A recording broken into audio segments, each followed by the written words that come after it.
Beneath the streets we walk, in the shadows we ignore, something watches, waits, and whispers our names. Tonight, I'll take you deep into the darkness, true events twisted into horror, where reality blurs with nightmares. 5 chilling stories, each more terrifying than the last. So turn off the lights, put on your headphones, and listen closely. Because some things, they don't just stay in the dark, they follow you home. I moved into the house on a chilly October afternoon, the kind where the air smelled like damp leaves and wood smoke. It was a small, one-story rental on a quiet street in Oregon, the kind of neighborhood where people waved politely but kept to themselves. Most of my neighbors were elderly couples, their porches lined with potted plants and faded lawn chairs. It was peaceful, exactly what I needed after the breakup. The house itself wasn't much, but it was mine. A small kitchen, a cozy living room, and a single bedroom at the back. The best part was the solitude. No one to answer to, no one to fight with, just me and the quiet hum of my new life. For the first few nights, I slept better than I had in months. But on the 5th night, something changed. At exactly 3 a.m., I woke up, not because of a bad dream, but because I heard something soft, deliberate knocking at the front door. 3 slow taps. I lay there for a moment, my heart pounding in my ears. Maybe I had imagined it. But then, knock, knock, knock. I slipped out of bed, my bare feet cold against the hardwood floor. My phone was on the nightstand, but I didn't call anyone. It was probably nothing. The wind, a stray branch, some kid playing a prank. I approached the door carefully, peering through the peephole. The porch light cast a pale glow on the empty front steps. No one was there. I stood there for a long moment, listening. The street was silent. No footsteps, no rustling bushes, nothing. Just the sound of my own breathing. I double-checked the lock, telling myself it was just my imagination. Maybe the house creaked in ways I wasn't used to. Maybe I had dreamed it. Still, as I crawled back into bed, I couldn't shake the feeling that someone had been there. Someone who had knocked. And someone who, for whatever reason, hadn't wanted to be seen. The next night, I barely slept. Every creak of the house, every rustling branch outside made my nerves jump. But nothing happened. No knocks, no strange noises. I woke up the next morning feeling ridiculous for how scared I'd been. It was nothing, just my imagination. But then, at exactly 3 a.m. the following night, knock, knock, knock. The sound pulled me from sleep like a bucket of cold water. My stomach clenched as I turned toward the bedroom door. Maybe I wouldn't check this time. Maybe if I ignored it, whoever it was would get bored and leave. Knock. A single, firm tap.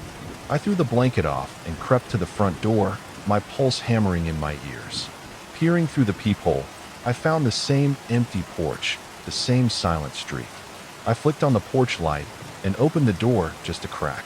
The night air was sharp against my skin. Nothing moved. No wind, no animals, no sign that anyone had been there at all. By the 5th night, the knocking had become a routine. Always at 3 a.m., always the same.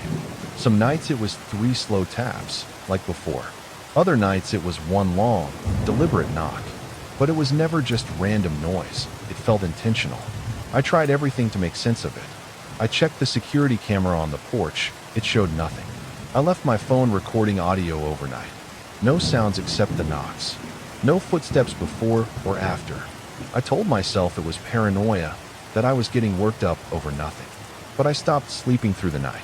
My nerves were raw, my exhaustion so deep that even coffee barely helped.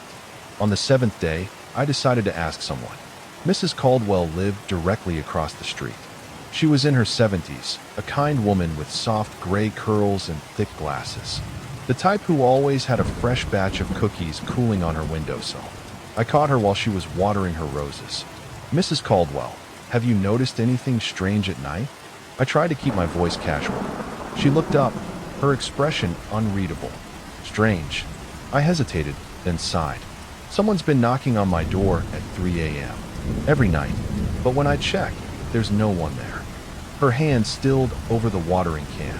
For a long moment, she didn't say anything. Then, in a quiet voice, she said, "You should ignore it, dear." I frowned. "Why?" She swallowed, shifting her gaze toward my house. Then she said, almost too softly to hear, "Some things don't like being acknowledged." A chill ran through me. "What do you mean? What things?" Mrs. Caldwell shook her head. "Just don't open the door." And with that, she turned and went inside, closing the door firmly behind her. I couldn't ignore it anymore. The knocking, the unease, the way Mrs. Caldwell had looked at me, it all gnawed at me, keeping me on edge. So, I bought a security camera. Just a simple one, the kind you can stick above your door frame and check from your phone. I told myself it would catch a stray cat, a branch moving in the wind, anything that would make sense, anything normal. Setting it up was easy. That night, as I crawled into bed, I felt a strange relief. Tomorrow, I would have an answer. At 3 a.m., the knocking came again. 3 slow taps, then silence. I didn't get up this time. I just lay there, staring at the ceiling, gripping my phone so tightly my fingers ached. By morning, my heart pounded as I opened the camera app and scrolled back to the recorded footage. The street was still. The porch light cast its usual dim glow. The timestamp read 2:59 a.m. Nothing. Then, at 3 a.m., the knocking began. I leaned closer. The porch remained empty. No movement. No shadows. No sign of anything at all. But the knocking was there. Loud. Deliberate. I felt my stomach twist. Then, at 3:01 a.m., something changed. A man was there. He hadn't walked up. He hadn't stepped into frame. He was just there, standing inches from the peephole, perfectly still. My breath hitched. He wasn't blurry like a glitch or a distortion. He was clear as day. His face was pale, his features stretched into something unnatural. His lips were slightly parted, as if whispering something. His eyes, wide, unblinking, stared straight into the peephole. He didn't knock again.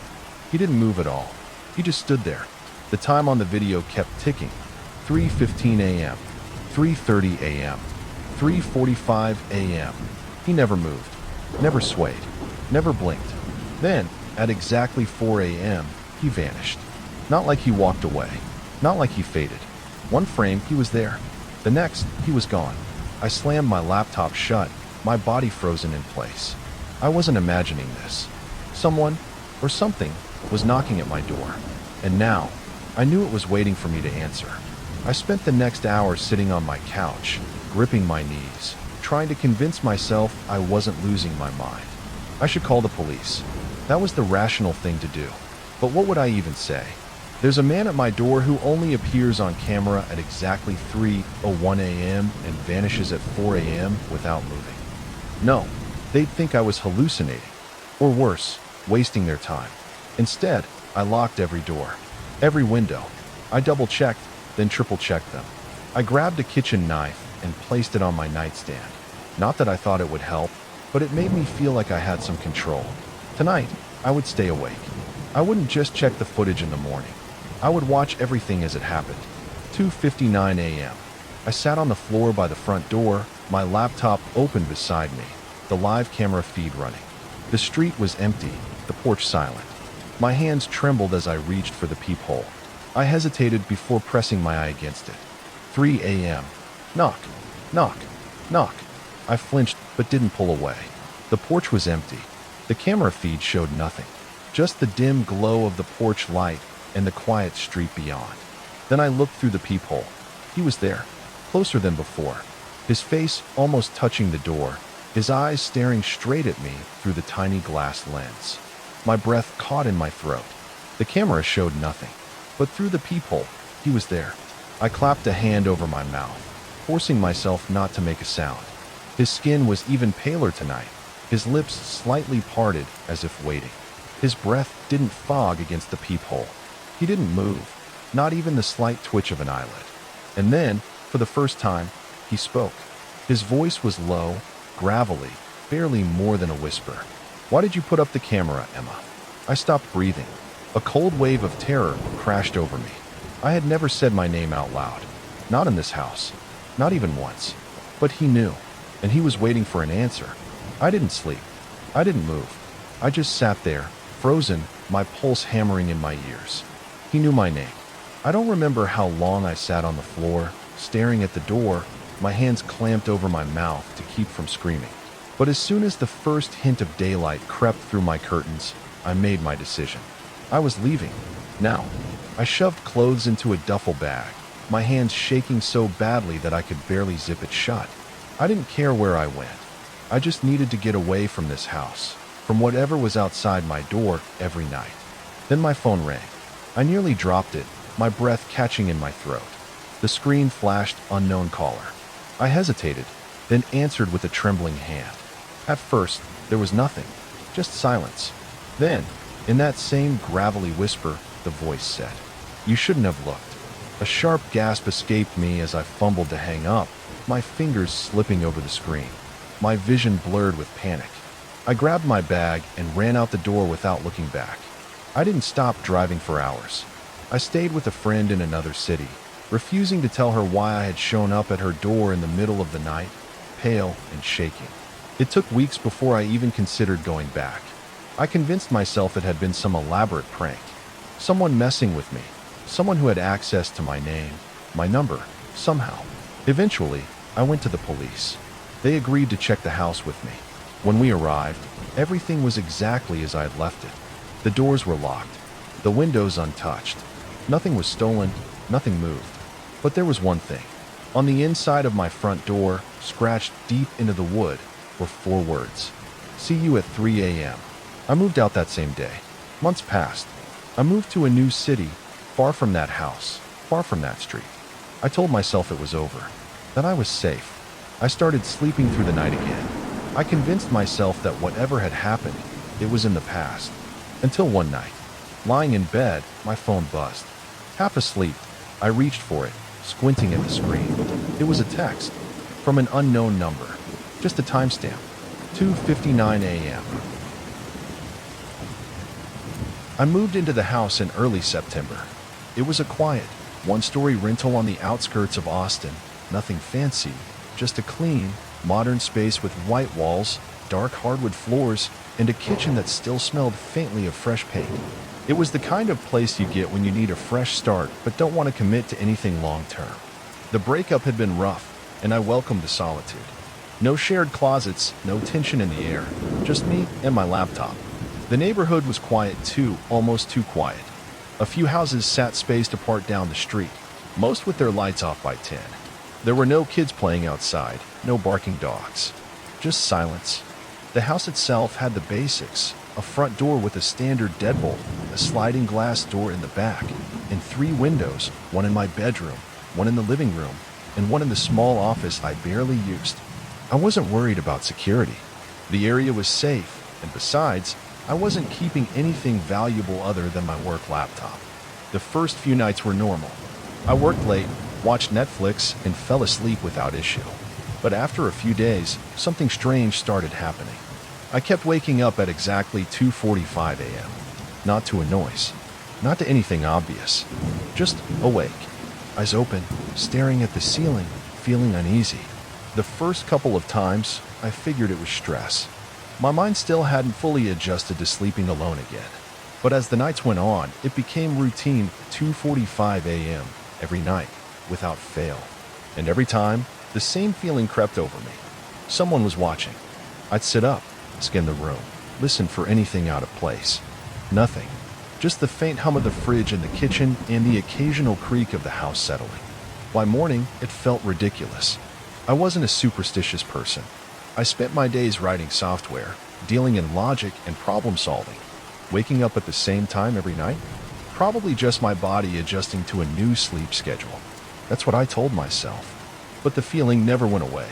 By the end of the second week, I was exhausted. No matter how late I stayed up, no matter how much I tried to ignore it, my eyes would snap open at 2:45 a.m. like clockwork. I'd lie there in the dark, my heart pounding, feeling that same terrible awareness, like someone was standing just beyond my line of sight. I started double-checking the locks before bed.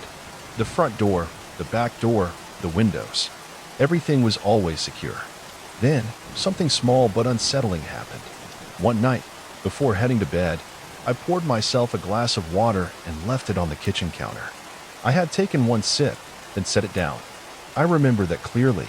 But in the morning, the glass was sitting on the coffee table in the living room. I frowned, trying to recall if I had moved it myself. Maybe I grabbed it during the night without thinking? But that didn't make sense. I never got up. I shook it off as exhaustion messing with my memory. But it happened again. And again. Little things. A chair slightly pulled out from the table. A kitchen cabinet left half open. A pin that I swore was on my desk now sitting on the floor. I tried to reason with myself. I was living alone for the first time in years. Maybe I was just noticing things more. Maybe I was just being careless. But deep down, I knew better. I needed proof. So, on a Friday night, I ordered a small security camera online and set it up in the living room. It was nothing fancy, just a motion-activated camera that recorded in infrared. I angled it toward the hallway, which led to my bedroom. If anything was moving around at night, I'd see it. I went to bed that night feeling strangely at ease. By morning, I'd have an answer. I woke up, as usual, at 2:45 a.m. The room was silent. The air felt heavy. But this time, I wasn't scared. I had proof waiting for me. At 7 a.m., I rolled out of bed, made coffee, and sat down with my laptop. I connected to the camera and pulled up the footage from the night before. At first, it was just an empty living room. The timestamp read 2:44 a.m. Then, at exactly 2:45 a.m., the screen flickered, and suddenly he was there. A tall, shadowy figure stood in the middle of my living room, not coming from the door, not crawling in through a window. 1 second, the room was empty. The next, he was just there. I felt my stomach drop. My hands went cold. I rewound the footage, played it again. The front door never opened. The windows were locked the entire time. But somehow, impossibly, this man was inside my house. And I had no idea how long he had been watching me. I stared at the footage, my mind refusing to make sense of it. The man stood in my living room, motionless. He was tall, unnaturally so, his head nearly grazing the ceiling. His face was obscured in shadow, his body nothing more than a dark silhouette against the dim glow from the kitchen nightlight. But the worst part was his stillness. He didn't move. He didn't shift or fidget. He simply stood there, facing the hallway, facing my bedroom door, watching. The timestamp on the footage ticked forward. 2:46 a.m., 2:47 a.m. Still, he didn't move. A full 5 minutes passed before something happened. At exactly 2:50 a.m., he vanished. Not by walking away, not by turning. One frame he was there. The next, he was gone. I hit replay, my hands shaking. I slowed the footage to half speed, then frame by frame. But it didn't matter. One moment he existed. The next, he didn't. I jumped to my feet, heart hammering. My entire body felt ice cold. This wasn't a prank. It wasn't my imagination. There was something in my house. And I had no idea how he was getting in. I tore through the house, checking every door, every window. The locks were still in place. There were no signs of forced entry. The closet doors were shut, undisturbed. Even the attic access panel in the hallway ceiling was covered in a thin layer of dust, untouched. I checked under the bed, behind the couch, inside the pantry. Nothing. I even stepped outside, scanning the empty street in the early morning light. The neighboring houses were silent, blinds drawn. There was no one around, but I knew better. Someone had been inside, and they could come back. That night, I made a decision. I wasn't going to sleep. I set up my laptop on the kitchen table, the camera feed pulled up on the screen. I dimmed the lights and sat there, waiting. My heart pounded in my ears as the minutes crawled by. 2:30 a.m., 2:40 a.m. I clenched my fists, my breath shallow. 2:44 a.m. And then, the screen flickered. At 2:45 a.m., he appeared again. I sucked in a sharp breath. He was closer this time, not in the middle of the living room, not near the hallway. He was standing directly in front of the camera. And this time, he was staring straight at me. I barely slept. The next morning, I drove straight to the police station. I told them everything, the waking up at 2:45 a.m., the strange disturbances, the footage of a man appearing in my house without ever using a door or window. I even brought my laptop with me, ready to show them the video. The officer behind the desk nodded patiently, jotting down notes. But I could already tell he didn't believe me. When 2 officers arrived at my house later that afternoon, they did a full sweep. They checked the locks, the windows, even the attic. Nothing. No signs of forced entry. No footprints, no fingerprints, no proof that anyone had been inside at all. Then came the worst part. One of the officers, a man named Rodriguez, sat me down at the kitchen table and gave me a skeptical look. "Listen, man," he said, gesturing to my laptop. "Security cameras glitch sometimes. Motion sensors trigger from dust, bugs, whatever. And let's be real, if someone was breaking in, don't you think they'd take something? Your laptop's right there." I wanted to argue, to tell them this was different, but I could see it in their faces. They weren't taking it seriously. Rodriguez stood, tapping the table. "If anything real happens, like someone actually breaking in, give us a call." And that was it. No case. No investigation. Just me, alone in a house that I knew wasn't empty at night. That night, I refused to sleep. I sat on my bed, back against the wall, my laptop open beside me. The security feed was up, the camera fixed on the living room. I kept a baseball bat in my hands, gripping the handle so tightly my knuckles turned white. I watched the minutes crawl by. 2:30 a.m., 2:40 a.m. I swallowed hard. 2:44 a.m. The screen flickered. At 2:45 a.m., he appeared. Same spot, same dark silhouette. But this time, he moved. Slowly, deliberately, he stepped forward. 1 foot in front of the other, his long frame shifting unnaturally, as if his limbs were too heavy for him. And then, my stomach dropped. He was heading down the hallway, toward my bedroom door. I could hear my own heartbeat, hammering in my ears. My grip on the bat tightened. Step, step, step. I could see it happening on the screen, but I could hear it, too. The soft creak of the floorboards. The slow drag of something against the wall. I squeezed my eyes shut, willing it to stop. And then, my bedroom door creaked open. By itself. I gasped, lurching forward, slamming it shut with all my strength. My entire body was shaking. I scrambled for my laptop, eyes darting to the feed. The man was gone. Vanished. Just like before. But this time, I knew he had been closer than ever. And next time, he wouldn't stop at the door. I knew I couldn't stay. The police wouldn't help, and every night, he was getting closer. I needed answers, real answers. So, I hired a private investigator. His name was Daniel Harris, an older guy with sharp eyes and a no-nonsense attitude. When I told him what was happening, he didn't laugh or call me crazy. He just listened. Within days, he found something. The house had a past.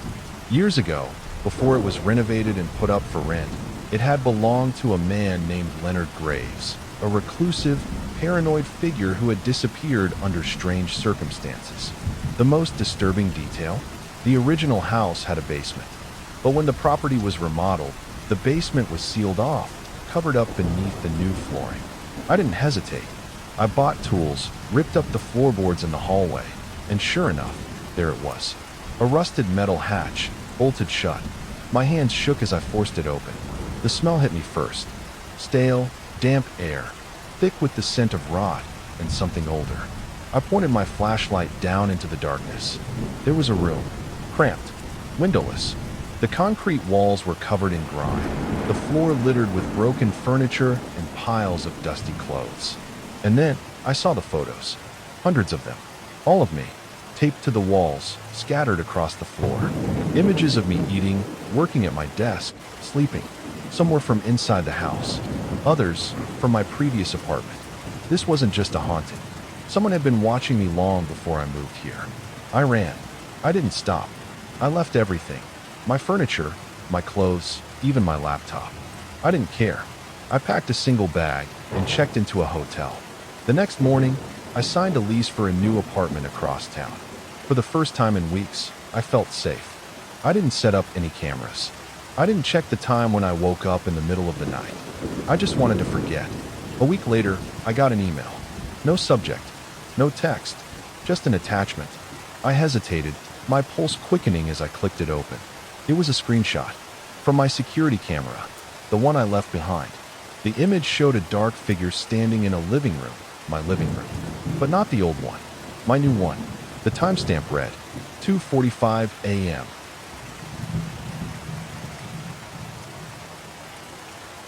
I had always wanted my own space, somewhere quiet, cozy, and entirely mine. So when I found a small but charming apartment in Florida, I took it without hesitation. It wasn't perfect, the building was old, and the walls were thin enough to hear muffled conversations from next door, but it was affordable. That was all that mattered. After landing a remote job as a graphic designer, I spent my first few weeks making the place feel like home.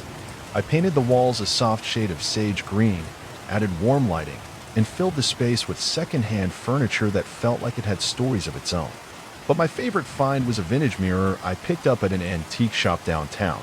It was large, framed in dark wood, with an intricate floral design carved into its edges. It looked like something from another time, elegant and slightly worn. I decided to hang it in the bathroom, right above the sink. It added character to the space, and I liked the way it made the small room feel bigger. That first night, after settling in, I stood in front of the mirror brushing my teeth, enjoying the quiet. But just as I turned off the tap, I heard something soft, faint, almost easy to miss. A giggle. It was light and playful, like a child's, coming from somewhere behind the mirror. I froze, toothbrush still in hand, and stared at my reflection. The sound was gone as quickly as it had come. I let out a slow breath and shook my head. The walls were thin. It had to be from another apartment. Still, as I climbed into bed that night, I couldn't shake the feeling that the sound had come from somewhere much closer. The laughter didn't stop. At first, I told myself I was imagining it, that I was tired, that the thin walls were playing tricks on me. But every night, around midnight, the giggle would return. Soft, playful, too close. I started paying closer attention, standing in the bathroom longer than necessary, pretending to fix my hair or adjust my towel just to listen. And that's when I realized something that made my skin crawl. The sound wasn't coming from my neighbor's apartment. It was coming from behind the mirror. It was too clear, too deliberate, not muffled like it would be through drywall. It felt directed at me, like someone was watching. One night, as the laughter faded into silence, I decided to test it. My hands felt clammy as I lifted one and knocked on the wall beside the mirror. A second passed. Then, knock. The sound came from inside the wall. I yanked my hand away like I'd been burnt. My breathing hitched, my pulse pounding in my ears. That didn't make sense. The bathroom wall was supposed to back up against another apartment, not an empty space. There was no reason for a gap behind the mirror. Unless... I didn't let myself finish the thought. I turned off the light and practically ran to bed, pulling the covers over me like a child hiding from a nightmare. But as I lay there, staring at the ceiling, one thought gnawed at me. What if the space behind the mirror wasn't empty? Sleep had become impossible. Every night, I lay awake, dreading the sound of that giggle. The more I thought about it, the more I knew I couldn't ignore it anymore. So one night, just past midnight, I got out of bed, my heart hammering in my chest. I turned on the bathroom light and stared at the mirror, my own reflection looking as uneasy as I felt. I took a deep breath and grabbed the edges of the frame, giving it a cautious tug. It didn't budge at first, but when I pried my fingers behind it and pulled harder, I felt it shift. The nails groaned against the drywall as the mirror slowly peeled away from the wall. And then I saw it, a dark, gaping hole. I staggered back, my breath catching in my throat. Behind the mirror was a hidden space, an opening in the wall that shouldn't have been there. My fingers trembled as I reached for my phone and turned on the flashlight. The beam cut through the darkness, revealing a narrow, secret room. I stepped closer, peering inside. A thin, stained mattress lay crumpled against the floor, covered in dust. The air smelled stale, like something had been rotting away in the darkness for years. Scattered around were empty food containers, some still fresh. Someone had been living here, recently. But the worst part, the thing that made my stomach turn, was the pile of photographs spread across the floor. My hand shook as I picked one up. It was of me, sleeping. I flipped to another. Me, sitting on the couch, watching TV. Another. Me, standing right here, brushing my hair in front of the bathroom mirror. My pulse pounded in my ears as I fumbled through the photos. They were all of me, taken from inside the walls. Then I saw the last one, the most recent one. It was taken last night, and in the corner of the frame, barely visible behind me in the mirror, was a figure, watching, waiting. My breath came in short, panicked gasps as I stumbled back, my phone clutched in my shaking hand. I dialed 911, barely able to press the right buttons. The operator picked up immediately, But before I could speak, a sound, a slow, deliberate shuffling from inside the hole. Then, a voice, low, raspy, too close. You found me. A cold wave of terror crashed over me. My body locked up, my fingers numb against my phone. Then movement. A pale, dirt-streaked hand emerged from the darkness, curling around the jagged edge of the hole. Nails too long, fingers twitching. And then he came out. A man, thin, filthy, his tangled hair hanging in greasy clumps around a gaunt face. His eyes were sunken, wide, locked onto mine with an unnatural intensity. But it was his smile that made my stomach drop. Too wide, too deliberate.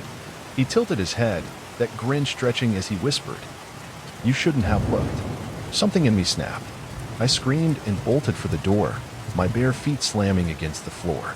I didn't care about anything except getting out. But he lunged. I felt fingers graze my arm as I threw myself out of the bathroom and into the hallway. My adrenaline took over.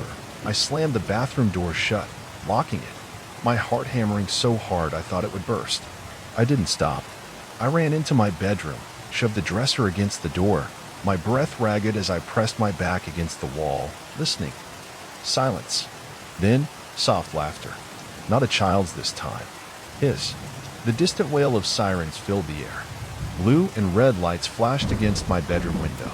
I didn't move, didn't breathe until I heard the officer shouting, the sound of my front door bursting open. I stayed frozen until a voice called out, "Police. Is anyone here?" I practically collapsed as I pushed the dresser aside, yanking the door open. My words came out in broken, frantic sobs as I pointed toward the bathroom. The officers rushed in, guns drawn. But when they pulled the mirror all the way off the wall, the hidden room was empty. No mattress, no food containers, no photographs, no man, just a gaping hole leading into the blackness of the building's walls. He was gone. The police didn't doubt my story. Not after they pulled apart the wall and found the hidden passage. It turned out that someone, he had been living there for months, maybe longer. The space extended through an abandoned maintenance shaft that ran behind several apartments. He could move between units without anyone noticing. Other tenants admitted they'd heard strange noises, soft shuffling in the walls, the occasional knock, but no one had ever reported it. I packed my things that same night. I couldn't stay. The thought of lying in bed, knowing someone had watched me from inside the walls, I could never feel safe there again. I moved in with a friend while I searched for a new place, trying to push the memory of that night out of my mind. A week later, a package arrived for me. No return address, no markings, just a small, plain envelope sitting on my friend's doorstep. My stomach twisted as I tore it open, my hands already shaking. Inside was a single Polaroid photo. My blood ran cold as I flipped it over. It was me, sleeping, not in my old apartment, in my new one. My breath hitched as I turned the photo over. On the back, written in shaky, uneven handwriting, were 4 words. "I found you again. My name is Daniel Carter. I've been driving a taxi in London for almost 20 years, mostly working the night shift. It suits me. Fewer cars, fewer people, just the quiet hum of the engine and the city lights stretching endlessly into the dark. I know these streets better than my own home. Every alley, every shortcut, every bad turn that'll get you stuck in traffic. But there's one intersection, just past an old, abandoned office building, that has been bothering me lately. It started a few weeks ago. At exactly 2 a.m., every night, I pass the same place. And every night, there's a man standing under the streetlight at the crosswalk. He doesn't move, doesn't shift his weight, doesn't even glance at my taxi as I drive by. He just stands there, staring straight ahead, as if waiting for something. At first, I thought he was just a drunk or a homeless man looking for shelter. But something about him felt off. The way he stood so rigid, his posture too perfect, his arms hanging stiffly at his sides. The light would turn green, but he never crossed. He never even looked up. I told myself it was nothing. London is full of strange people. But then I started to notice something else, something that made my skin crawl. He was always wearing the same clothes. A dark coat, buttoned up to his neck.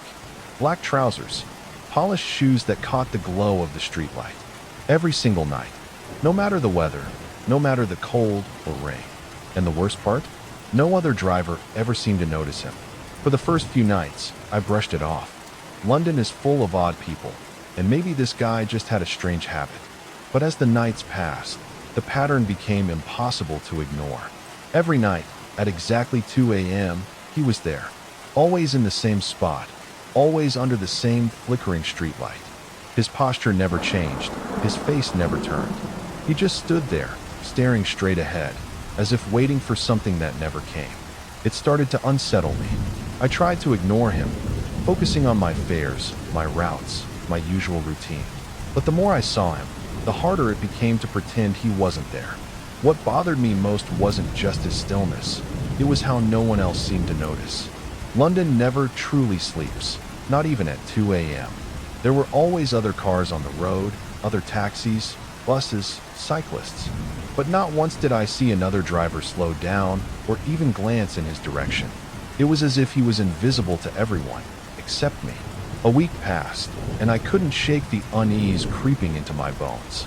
I had to know more. One night, as I passed the intersection, I made up my mind. Instead of driving away like I always did, I took the next turn and circled the block. I'd come back around. I'd see if he moved, if he reacted, if he was even real. Less than 30 seconds later, I was back at the crosswalk. But the man was gone. The street was empty. No sign of him. No shadow. No figure in the distance. No trace that he had ever been there at all. I pulled over and stepped out of the taxi, my breath curling in the cold air. The pavement was damp from an earlier drizzle, but there were no footprints, no scuff marks, nothing. Just the quiet hum of the streetlight buzzing overhead. A chill ran down my spine. Had I imagined him? No, I had seen him, every night, at the exact same time. But now, when I finally decided to look closer, he was gone. The next night, I was ready. I had my phone in the passenger seat, camera app open. If no one else could see him, maybe I could capture proof, something to prove that he was real, that I wasn't losing my mind. As I neared the intersection, my pulse quickened. There he was, just like always, standing under the streetlight. The same coat, the same rigid stance, the same unsettling stillness. This time, I slowed the taxi to a crawl, rolling down my window just enough to steady my hand. Without taking my eyes off him, I raised my phone and snapped a picture. The flash was off. He didn't react. I pulled away and didn't stop until I was a few streets down. My hands were shaking as I opened the photo, and then my breath caught in my throat. It wasn't just him. Behind the man, stretching all the way down the sidewalk, was a long line of figures. Dozens of them, maybe more, all dressed in black, all standing perfectly still. But I hadn't seen them. When I looked with my own eyes, the street had been empty, just the man under the streetlight. But in the photo, they were there, silent, motionless, waiting. A cold sweat broke out on my skin. I needed more proof. I raced home, heart pounding, and plugged my dash cam into my laptop. The footage played back normally, at first. The man stood there, exactly where I'd seen him. The street was empty, just like I remembered. Then, at 2:01 a.m., the screen glitched. Just for a fraction of a second, but enough. I hit pause. My stomach turned. The man's face, it wasn't a face anymore. His features had warped, twisted into something hollow and stretched, like his skin had been pulled too tight over his skull. His mouth was open, but not in a scream. It was gaping, empty, too wide to be human. And behind him, the figures, the ones I had seen in the photo, they were no longer standing still. Their heads had turned. Every single one of them was now facing the camera, looking directly at me. I didn't drive past that intersection again. For the first time in my career, I started avoiding a street, not because of traffic, not because of road work, but because of something I couldn't explain. I changed my routes, took longer detours, even ignored my usual fares if they meant heading in that direction. But no matter what I did, my GPS kept trying to send me back. Every night, at some point during my shift, the screen would glitch and reroute me toward that same crosswalk. I refused, but avoiding the intersection didn't help, because whatever was there, whatever I had seen, had started following me. It began with the mirrors. I'd be driving a passenger, glancing up at the rear view like always, when I'd catch a shadow in the back seat. just for a second. A dark shape, sitting perfectly still. My stomach would drop. I'd whip my head around, but every time, the seat was empty. At first, I convinced myself it was exhaustion, a trick of the light. But it kept happening. Then, one night, as I was waiting at a red light, my radio cut out.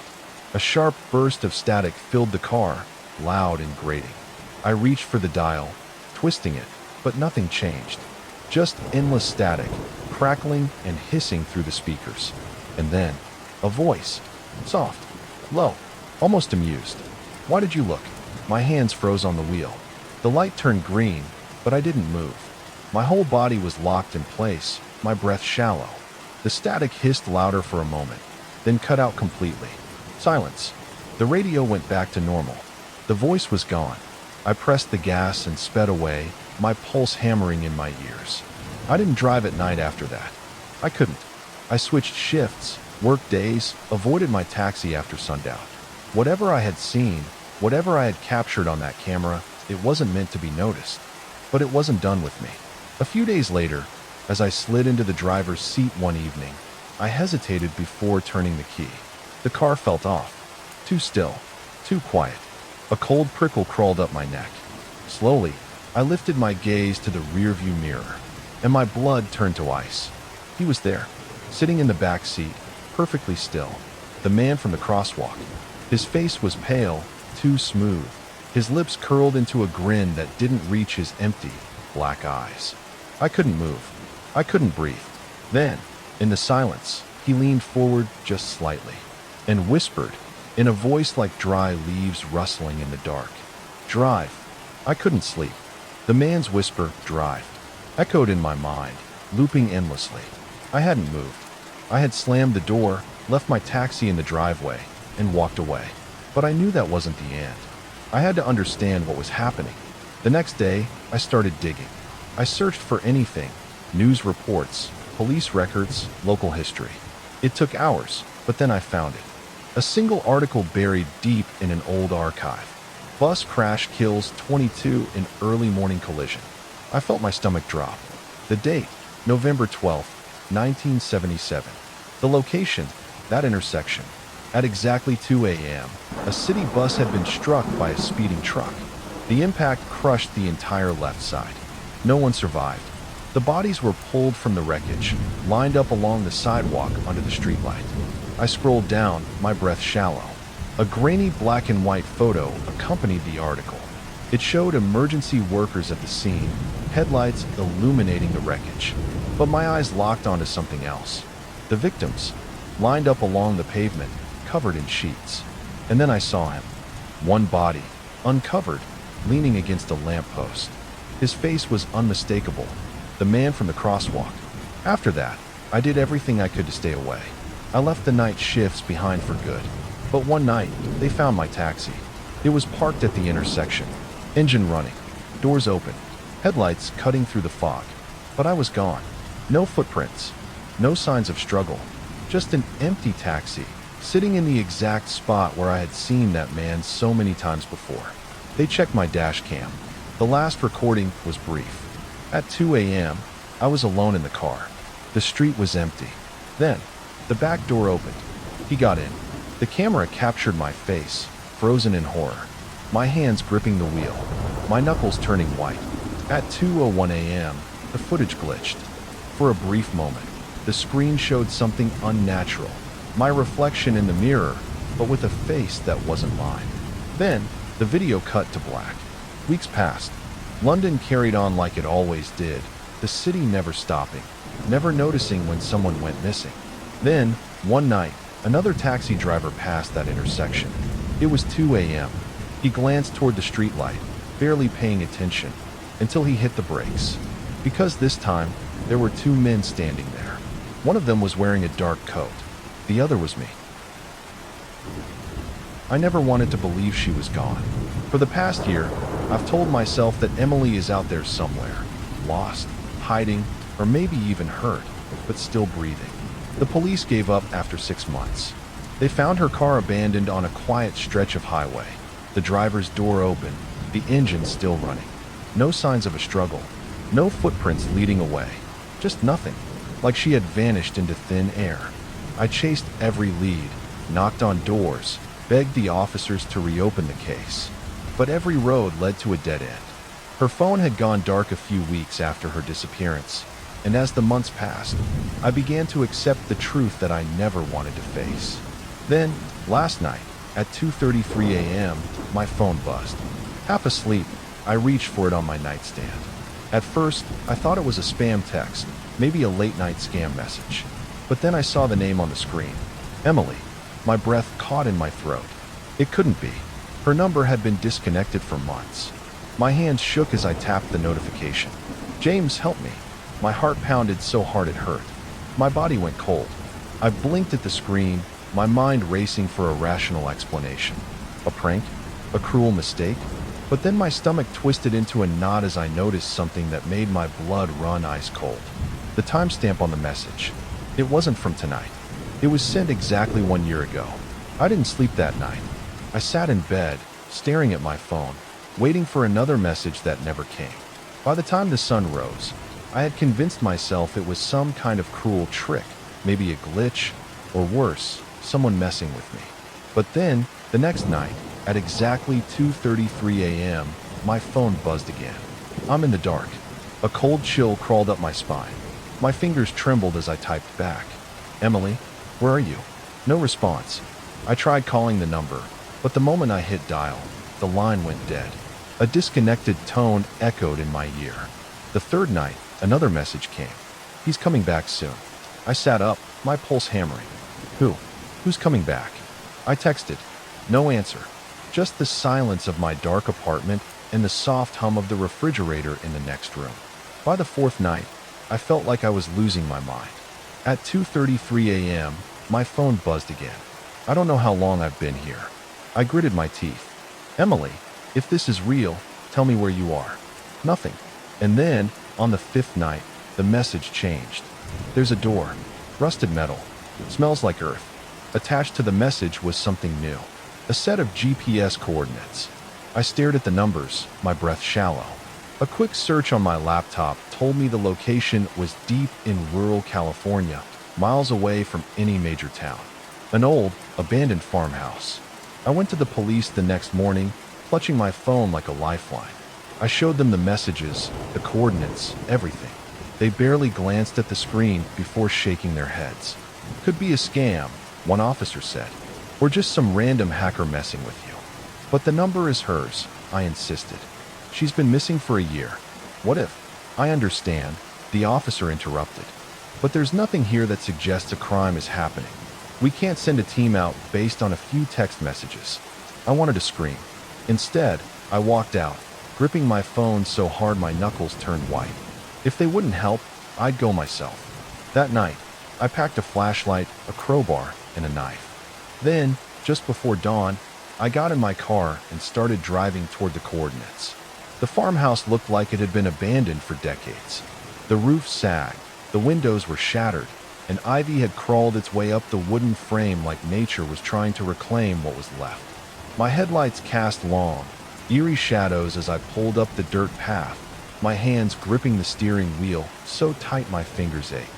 I stepped out, the cool night air heavy with the scent of damp earth and rotting wood. Every instinct screamed at me to turn back, but I had come too far. The coordinates led me behind the house, where an old shed leaned awkwardly to one side, its wooden planks warped with age. Something about it felt wrong. The ground around it wasn't as overgrown as the rest of the property. The dirt looked disturbed, like someone had been here not too long ago. I pushed the door open. Inside, dust swirled in the moonlight filtering through the broken roof. The shed was mostly empty, just rusted tools, an old workbench, and piles of rotting wood. But as I stepped forward, my boot sank slightly into the floor. Hollow. I crouched and ran my hands over the wooden planks, feeling for a seam. My pulse pounded in my ears as I pried at the boards with my crowbar. With a sickening creak, one of them snapped free, revealing a solid, rusted metal door beneath. I felt sick. There's a door. Rusted metal. Smells like earth. Emily's words. I grabbed the handle. It was ice cold. With a deep breath, I pulled. The door groaned as it lifted, revealing a narrow staircase descending into darkness. A damp, musty scent rose up to meet me, the smell of rot and something else, something metallic. I clicked on my flashlight and stepped down. The air grew colder with each step. The walls were rough stone, damp to the touch. When I reached the bottom, my flashlight flickered. I smacked it against my palm, and the beam steadied just enough to reveal my surroundings. The room was small. The walls were covered in scratches, deep, erratic marks, as if someone had clawed at the stone in desperation. Faint writing was scrawled in places, though I couldn't make out the words. Then my light caught something else. Chains, rusted, bolted into the floor. I swallowed hard, stepping closer. My breath was loud in the silence, my heartbeat thudding against my ribs. And then, in the far corner of the room, something glowed faintly in the dark. A phone, still powered on. I took a shaky step forward, my fingers reaching for it. The screen lit up as I touched it. There was one unread message. From Emily's number. My fingers trembled as I reached for the phone. It was covered in dust, the screen dim, but still powered on. When I pressed the button, the lock screen faded, revealing a long list of unsent messages. My breath caught in my throat. They were all written to me. Hundreds of them. James, I'm still here. I don't know how long it's been. He leaves sometimes, but I can't get out. I think I'm dying. I scrolled down, my pulse hammering. The messages stretched back for months, desperate, pleading words that were never sent. My hands felt numb as I reached the last message, still typed out, but never delivered. I hear footsteps above me. The breath caught in my chest. My skin prickled with icy dread as I froze, listening. Silence. And then, a faint creak from above. I spun around, heart pounding. My flashlight beam darted across the empty room, illuminating nothing but the scratched walls and rusted chains. I wasn't alone. Someone was up there.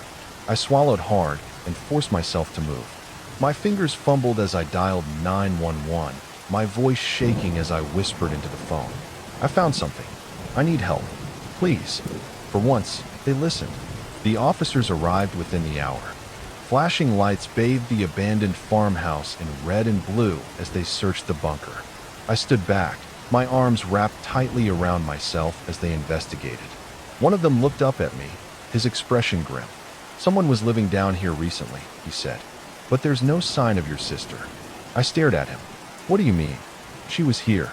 I gestured to the chains, the scratches, the messages on the phone. She was here. He sighed, rubbing the back of his neck. The problem is there's no exit. The only way in or out is through that metal door. He gestured to the open hatch above us. And there are no footprints in the dust. Nothing suggesting anyone left this place. I shook my head. That doesn't make sense. The officer interrupted, his voice careful. Sir, if she was here, then where did she go? I couldn't answer, because the truth was sinking in, heavy and terrifying. Emily had been trapped down here, alone, desperate, begging for help. And then, somehow, she vanished. The next day, I called the phone company, desperate for answers. I needed to understand how Emily's messages had come through after all this time. The representative on the other end was polite but firm. Sir, that number was deactivated over a year ago, she said. There's no way messages could have been sent or received. I felt cold all over. But I have them. They're on my phone. I saw them. There was a pause. Then, quietly, she said, I don't know what to tell you. I hung up, my head spinning.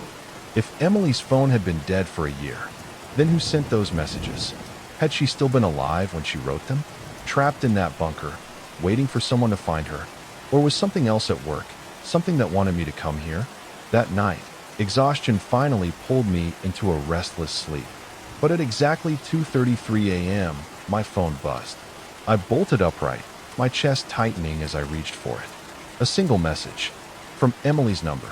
You were too late. I stared at the screen, my hands shaking. The moment I blinked, the text glitched, the letters distorting, flickering like static. Then my phone screen went black. And in the silence of my dark room, I swore I heard the faintest sound of footsteps just outside my door.